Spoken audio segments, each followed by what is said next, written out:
Well, we're here at the United Nations headquarters in New York because this week there are important meetings about global road safety. The UN General Assembly is meeting to discuss the progress with the Decade of Action to see how close we are to achieving the goals which the UN has set itself. And we're also going to be discussing how road safety can fit into the post-2015 agenda. You know, it's almost midway to the Decade of Action for road safety, and it seems that there is so much more to be done. We need resources. We have the momentum now, we have the ways and means. Like we say, we've always had the vaccines to this epidemic. We have the know-how, but we need the funds, we need the resources to implement them and to help them get off on their way.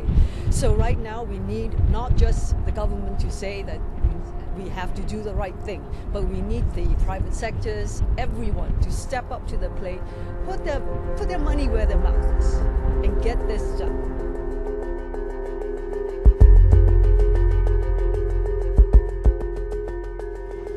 The Decade of Action has succeeded in raising awareness of road safety to unprecedented levels, and what we're now seeing is real demand in countries for action to happen from people on the ground, from NGOs, who recognise that the level of road casualties is just unsustainable.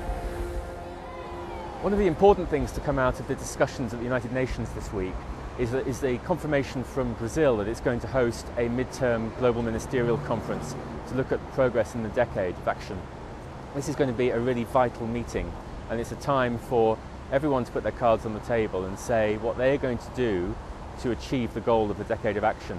The countries here at the UN in 2010 put their names to a goal to reduce road traffic deaths by 5 million by 2020.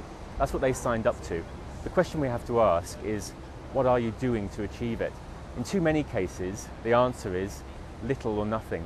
We've got to say now that enough is enough. It's time for every country to back this, put their resources and their effort and their political commitment behind reducing road traffic injuries.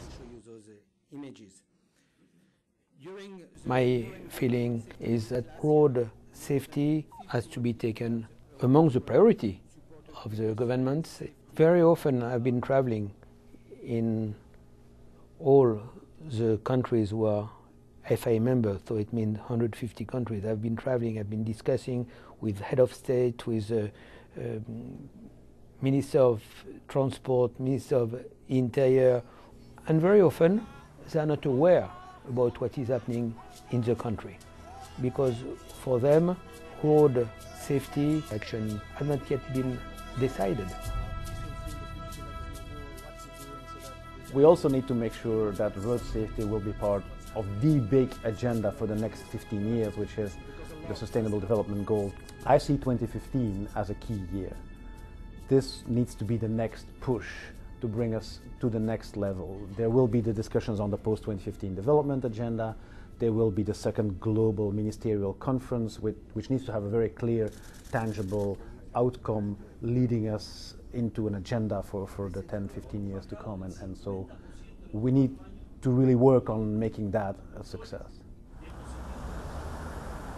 Here we are at the United Nations today, coming up to the midway point, with a lot of people who previously had not recognized the urgency and importance of the issue, speaking and talking, subscribing to a resolution and giving momentum, so that the United States ambassador to the UN came out of an emergency meeting of the Security Council in order to make a speech at this United Nations session, because she feels so strongly about the issue.